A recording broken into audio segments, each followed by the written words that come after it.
My name is Jack Thompson, and the afternoon my wife told me she was taking my stepdaughter to spend Christmas with her ex-husband, the heat in Dubbo was enough to melt the tarmac on the highway. It was a Tuesday, typically a gray and dusty day in the central west of New South Wales. I had just finished a 12-hour shift at the steelworks. My hands were stained with grease that no amount of scrubbing could fully remove, and my back ached with the dull throb of a man who has traded his body for a paycheck for 20 years. I stopped at the local Woolworth supermarket on the way home to buy a carton of milk and a bachelor's handbag, a hot roast chicken in a plastic bag, because I knew Kylie would be too busy to cook. When I walked into our weatherboard house, the air conditioning was blasting so hard it felt like walking into a refrigerator. The smell of the roast chicken seemed out of place in the sterile, cold air. Kylie was standing in the kitchen. She was not cooking, she was packing. 2 large suitcases lay open on the linoleum floor, swallowing up her best summer dresses. "We need to talk," she said. She did not look at me. She was folding a silk blouse with terrifying precision. "Okay," I said, placing the chicken on the counter. "What is going on, love?" She turned to face me. Her lipstick was perfect, her hair was done, and her eyes were cold. Damo called. He wants to take us to the Gold Coast for the holidays. He has rented a beach house. A big one.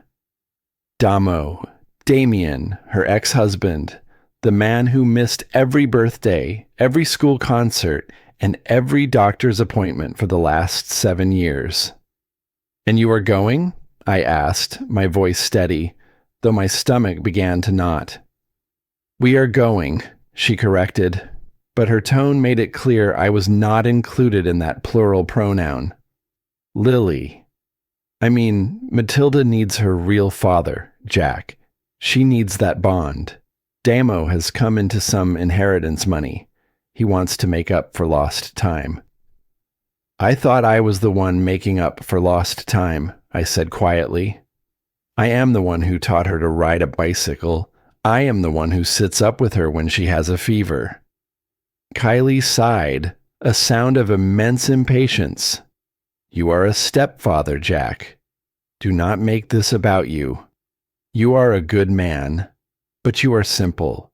You work at the steelworks. You drive a rusted utility vehicle. Damo can give her a real Christmas, a holiday by the ocean." She pointed a manicured finger at me. "If you do not like it, we can file for a divorce right now. But if you want to keep this family, you will do what needs to be done. You will take that contract job in the mines in Western Australia, the one you turned down last month." "The Pilbara?" I asked. "That is 4,000 kilometers away, Kylie."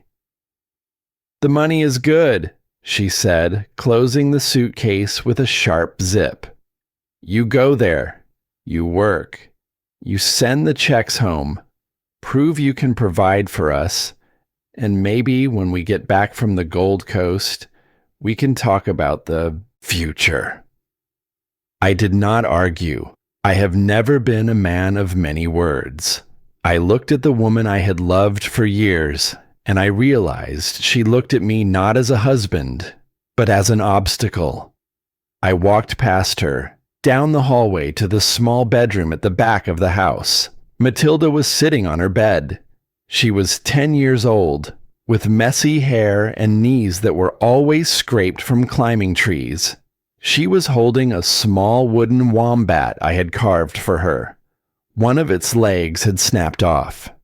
"Daddy Jack," she whispered. She did not look at the suitcases by the door. She looked at the broken toy. "Did you bring the super glue?" I sat on the edge of the bed. The mattress dipped under my weight. "I did, mate." I took the small tube of glue and a piece of sandpaper from my pocket. For the next 10 minutes, the only sound in the room was the scratching of sandpaper on wood. I focused on the grain of the timber, fixing what was broken, because it was the only thing in that house I still had the power to repair.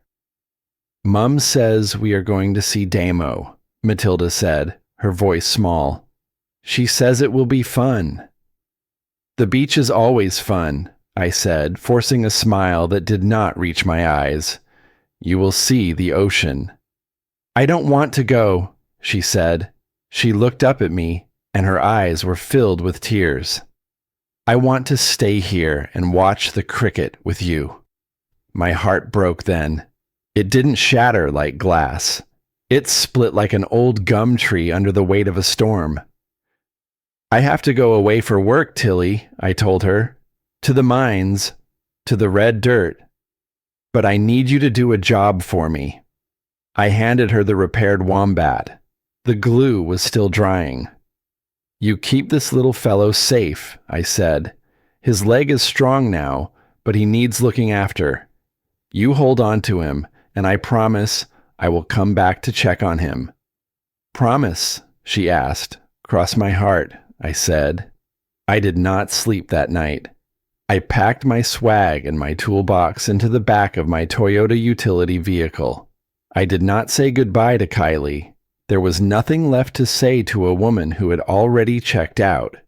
Before the sun rose, while the cicadas were still silent and the air was still cool, I started the engine. I drove out of the driveway, past the sleeping houses of Dubbo, and turned west onto the highway. I was leaving my home.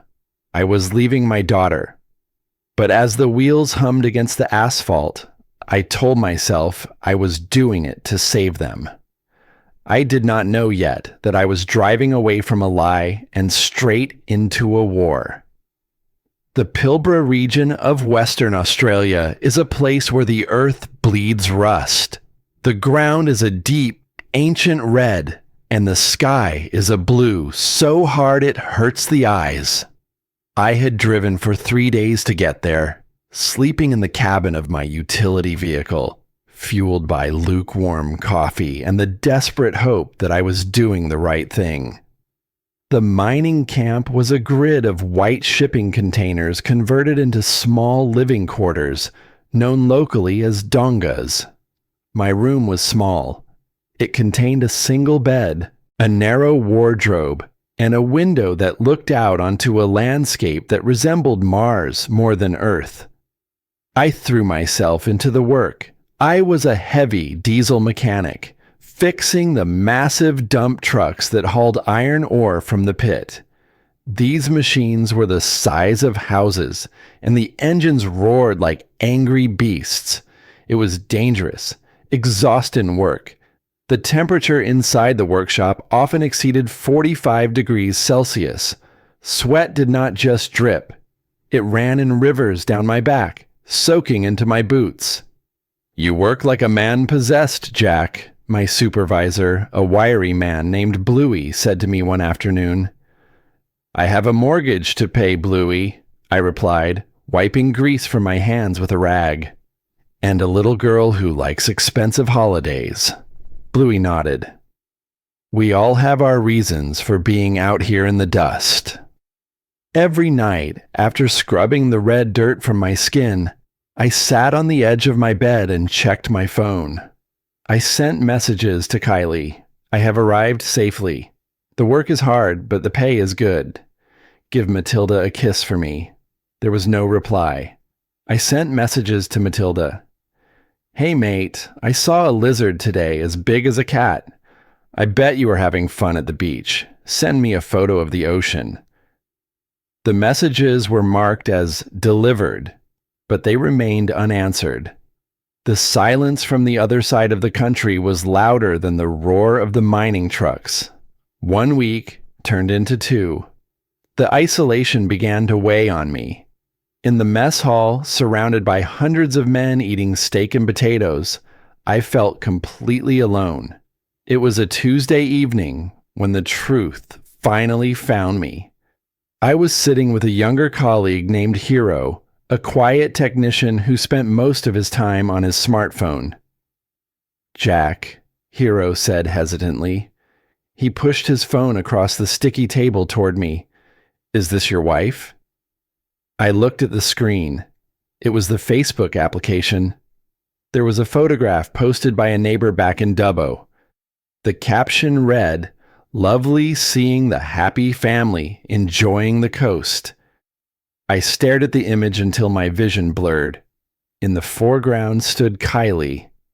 She was wearing a new red swimsuit and holding a cocktail. Next to her was Damo, her ex-husband. He was wearing the floral Hawaiian shirt I had purchased for myself last summer. He had his arm around Kylie's waist. They were both laughing, looking at the camera with the confidence of people who owned the world. But my eyes drifted to the edge of the frame. Standing slightly behind them was Matilda. She was not looking at the camera. She was looking at her feet. She looked small and lost in the bright sunshine. And in her hands, she was clutching the wooden wombat I had fixed for her. She was holding it tight against her chest, like a shield. "She looks happy," Hero said, trying to be polite, though his voice lacked conviction. "No," I said, my voice sounding strange to my own ears. "She looks lonely." I zoomed in on Matilda's face. She was not smiling. Her shoulders were hunched. It was the posture of a child who felt she was in the wrong place with the wrong people. I handed the phone back to Hero. "Thank you, mate." I walked back to my donga, my chest feeling tight, as if a heavy stone had been placed upon it. I sat at my small desk and opened my laptop computer to check my emails, hoping for an explanation for anything. There was one new email. It was not from Kylie. It was from a law firm in Dubbo. Subject, Notice of Divorce Filing, Halverson vs. Thompson. I clicked on the attachment. The legal document was cold and precise. It stated that Kylie Thompson was filing for divorce. It demanded full custody of the child and immediate possession of the marital home. But it was the reason for the filing that made the breath catch in my throat. Reason: abandonment. The respondent, Mr. Jack Thompson, left the marital home on December 20th with no stated intention of returning, leaving the petitioner without financial support. I read the sentence 3 times. Abandonment. She had told me to leave. She had practically pushed me out the door. She had demanded I take this job to support them. And now, she was using my departure as proof that I did not care. I stood up. I paced the small room, 3 steps forward, 3 steps back. The anger did not come as a fire. It came as a cold, hard clarity. I looked out the window at the red dust swirling in the wind. I thought of Damo wearing my shirt. I thought of Kylie smiling with her cocktail. But mostly, I thought of Matilda, holding that wooden wombat, waiting for a father who had promised to return.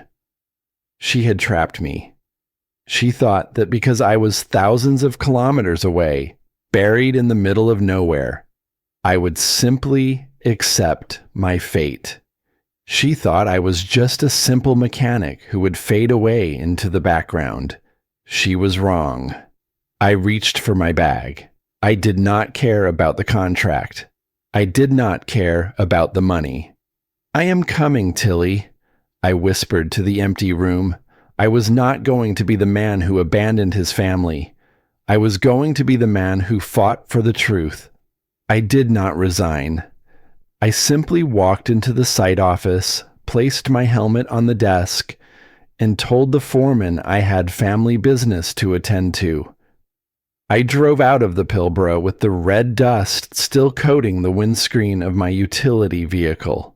The drive back to New South Wales was long and lonely. It took me 3 days to cross the Nullarbor Plain. As I approached Dubbo, the weather began to turn. The relentless heat of the previous weeks was giving way to something heavier. The sky was bruising purple and gray, and the air was thick with static. a summer storm was brewing. I arrived in town under the cover of darkness. I did not go to my house. I could not bear to see it empty. Or worse, to see Damo's Ford Ranger parked in my driveway. Instead, I checked into a small room at the RSL Club, the Returned and Services League. It was a modest place, smelling of old carpet and draft beer, but its door was honest. The next morning, the wind was whipping down Macquarie Street. My first stop was the Commonwealth Bank. Barbara, the teller who had known my mother before me, looked up from her computer screen. Her eyes went wide.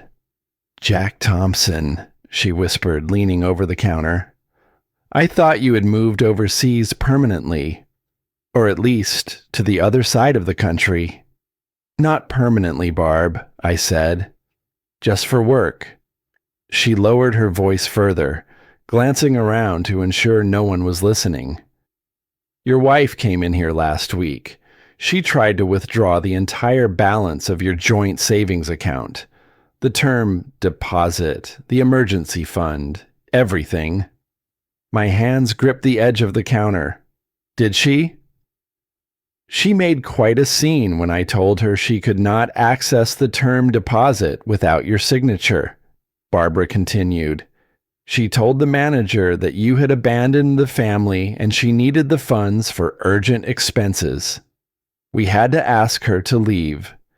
"I see," I said, though my vision was clouding with rage. "Thank you, Barb." She printed out a statement and slid it across the glass partition. "She is going to be very surprised to see you, Jack. Be careful. She has been telling everyone in town that you ran off with a younger woman." I took the papers. Let them talk. The truth has a way of coming out. My next stop was to see Mick O'Connor. Mick was an old school friend who was now a solicitor. His office was a cramped room behind the local service station, cluttered with files and coffee cups. Mick read through the divorce filing and the bank statements I had provided. He let out a low whistle. "She has really tried to stitch you up, mate," Mick said, shaking his head.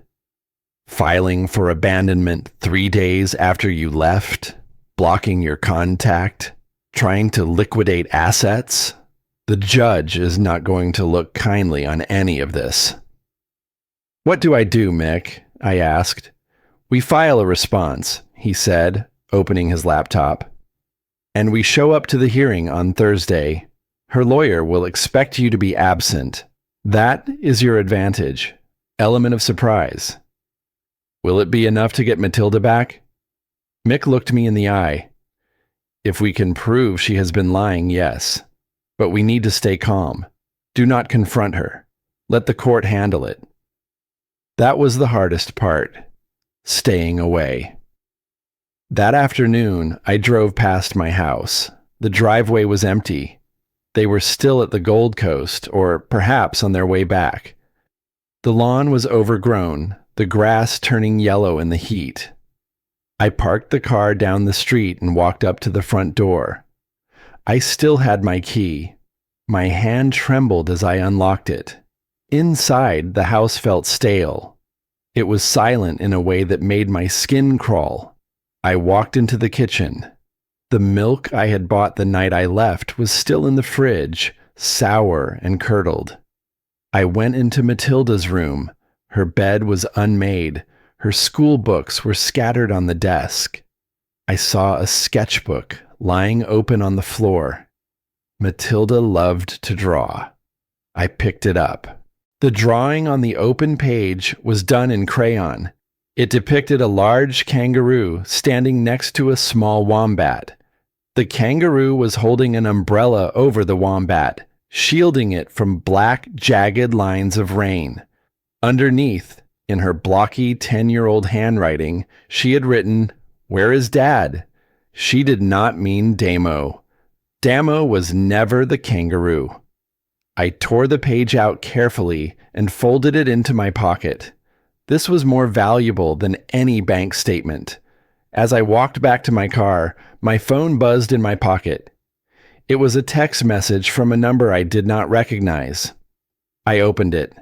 Mate, it is Damo. I don't know what she told you, but the kid is crying her eyes out. She thinks you left because you don't love her. Kylie is poisoning her head. We are driving back tomorrow for the hearing. If you give a damn, you better be there. I stared at the screen. Damo, the man I had resented for years, the man who had taken my family on holiday. He had just handed me the final piece of the puzzle. The first crack of thunder rolled across the sky, shaking the windows of the utility vehicle. The storm had finally broken. I griped the steering wheel. I was not going back to the RSL to sleep. I was going to prepare. I will be there, Damo, I said to the empty car. You can bet your life on it. The Dubbo local court is a sandstone building that smells of floor wax and old misery.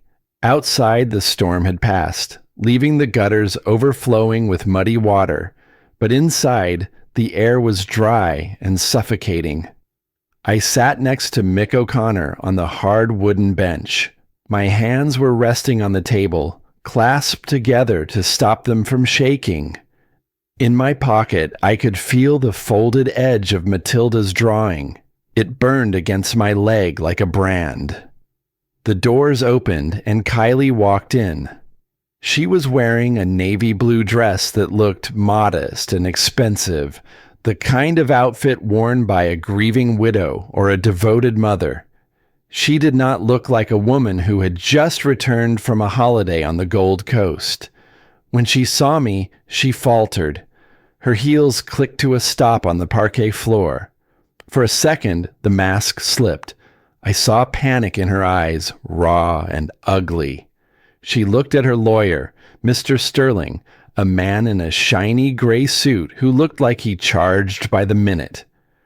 You said he was in Western Australia, she hissed, loud enough for the front row to hear.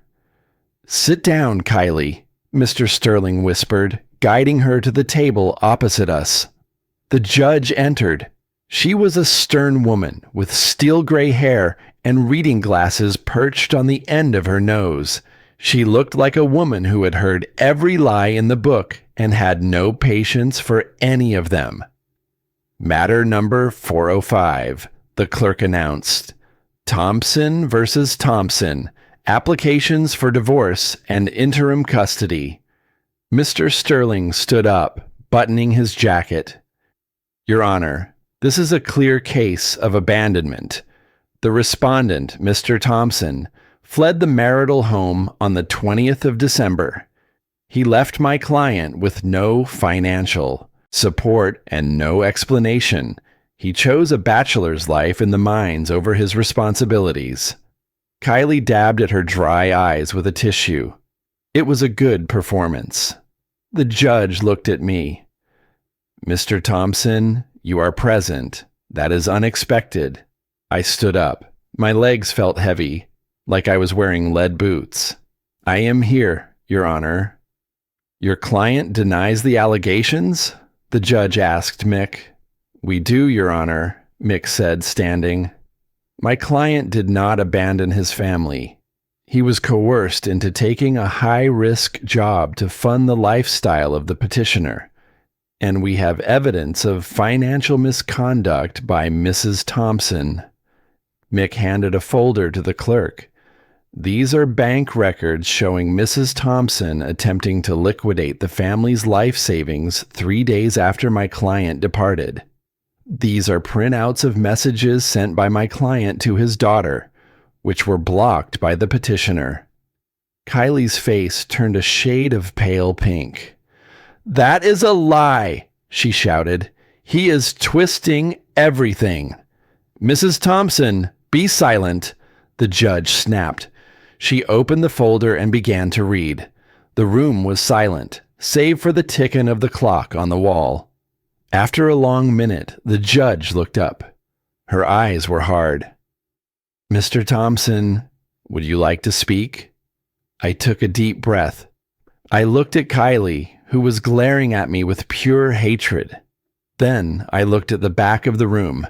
Sitting in the last row, wearing a faded band t-shirt and jeans, was Damo. He was slumped in his seat, arms crossed, watching intently. I turned to the judge. "Your Honor," I began, my voice rough. "I am not an educated man. I fix trucks for a living. I don't know fancy words." I reached into my pocket and pulled out the crumpled page from Matilda's sketchbook. I unfolded it and placed it on the bar table. "This is a drawing my daughter made," I said. "It shows a kangaroo holding an umbrella over a wombat. That is us, me and Tilly. She drew this because she was scared. Not because I left, but because her mother told her I didn't want her anymore." I looked directly at Kylie. "You can take the house, love. You can take the money. But you told a 10-year-old girl that her dad walked out on her because she wasn't good enough. You broke her heart to win an argument." I turned back to the judge. "A father isn't the bloke who signs the birth certificate, Your Honor. A father is the one who turns up. I went to the mines to pay for her holiday. I came back because she needs me." The judge looked at the drawing. She looked at the bank statements. Then she looked past me to the back of the room. "Is Mr. Damian Miller present?" she asked. Damo stood up slowly. He looked uncomfortable, shifting his weight from foot to foot. "I am, Your Honor," Damo said. "You are the biological father of the child, Matilda." "Yeah," Damo said. He looked at Kylie, then he looked at me. He let out a long sigh, scratching the back of his neck. "Look, Your Honor, Kylie told me Jack ran off with some young Sheila. That's why I agreed to the holiday. But, well, the kid cried for him every night. She calls him Dad, not me." Damo paused, then added, "Jack's a good bloke. He didn't abandon anyone. He's the only one of us who's actually been acting like a parent." Kylie gasped. "Damian, you traitor." "Enough," the judge said. Her voice cut through the air like a whip. She closed the folder. "Mrs. Thompson, your application for immediate property settlement is denied. Furthermore, based on the evidence of financial deception and parental alienation, I am granting temporary primary residence of the child to Mr. Thompson, effective immediately." Kylie stood up, her chair scraping loudly against the floor. "You can't do that. He's not even her real father." The judge lowered her glasses and looked Kylie dead in the eye. "Mrs. Thompson," the judge said calmly, "biology makes a relative. Love makes a father. Step down." The gavel did not bang. It simply rested. But the sound of finality rang in my ears louder than any thunderclap. I looked back at Damo. He gave me a short, sharp nod, the universal Australian sign of respect. Fair dinkum, I had won. Not the house, not the money, but the only thing that mattered. I was going to get my little girl back. The storm had washed the dust off Dubbo. The air smelled of wet eucalyptus and damp earth. The scent of a country town exhaling after a long heat wave. I drove Matilda home from the courthouse in my old utility vehicle. She didn't say much, just reached over and rested her hand on my arm as I shifted gears. It was a small gesture, but it anchored me to the road. We stopped for fish and chips on the way, barramundi and chips wrapped in butcher's paper. We ate them on the tailgate of the ute in the driveway, watching the sun dip low over the gums. Around 6 o'clock, a car engine roared up the street. It was Damo's Ford Ranger. Matilda stiffened next to me. "Is that Mum?" "You stay here, mate," I said, wiping salt from my fingers. "Go inside and put the kettle on. I will handle this." I walked to the front gate just as Kylie slammed the car door. She marched up the driveway, her heels sinking into the soft, wet lawn. Her mascara had run, leaving dark streaks down her cheeks. She looked less like a polished trophy wife and more like a desperate woman who had gambled everything and lost. "This isn't over, Jack," she screamed. "You think you can just walk back in here and play hero? This is my house." "Actually," I said, leaning against the gatepost, calm as a mill pond, "the court order says I have exclusive occupancy until the final settlement. So technically, you're trespassing." "I gave you everything," she spat. "I let you live here. I let you pretend to be her father." "You didn't let me do anything, Kylie," I said quietly. "I stepped up because you were too busy looking for something better." She opened her mouth to scream again, but a voice cut her off. "Give it a rest, Kai." Damo was leaning out the window of the Ranger, the engine still idling. He wasn't looking at her. He was looking at the dashboard, tired and done. "It's over," Damo said. "The game's up. Get in the car." Kylie spun around. "You are supposed to be on my side. You are her father." Damo looked at me. There was a moment of understanding between us, two men who had nothing in common except the realization that we both loved the same kid, just in very different ways. "Nah," Damo said, shaking his head. "I'm just the bloke who pays the child support. He's her dad. Get in the car, Kylie. I'm dropping you at your sister's." Kylie looked from Damo to me. She realized, perhaps for the first time in her life, that her beauty and her manipulation had stopped working. She let out a frustrated sob, stomped back to the truck, and got in. As Damo put the truck in reverse, he lifted one finger from the steering wheel in a salute to me. "Cheers, mate." I watched the taillights disappear down the street. The silence that followed was heavy, but it was peaceful. I walked back inside. The house was warm. Matilda was sitting on the living room floor. She had the wooden wombat in front of her. She was carefully painting a small blue coat onto its back with her watercolor set. "What are you doing, Tilly?" I asked, sitting down beside her. "I'm giving him a work shirt," she said, not looking up. "Like yours. So he doesn't get a cold in the mines." I felt a lump in my throat the size of a cricket ball. "He doesn't need it anymore, mate," I said softly. "I'm not going back to the mines. I'm staying right here. I might just get a job at the local mechanic. Be home every night for dinner." She looked up at me, her eyes wide. "For real?" "For real. Fair dinkum." She smiled then, a proper smile, the kind that crinkles the corners of the eyes. She picked up the wombat and placed it in my heavy, scarred hand. "He's fixed now," she said. "Yeah," I said, closing my fingers around the small wooden toy. "We all are." Later that night, after she had fallen asleep, I went out to the veranda. I cracked open a cold beer and listened to the cicadas starting their nightly chorus again. People always say that blood is thicker than water, but out here in the heat and the dust, we know the truth. Blood is just biology. Loyalty is a choice. Love is showing up when it's hard, staying when you want to leave, and fixing things that are broken. My name is Jack Thompson. I'm a mechanic. I'm a drongo sometimes. But to the little girl sleeping down the hall, I'm the only thing that matters.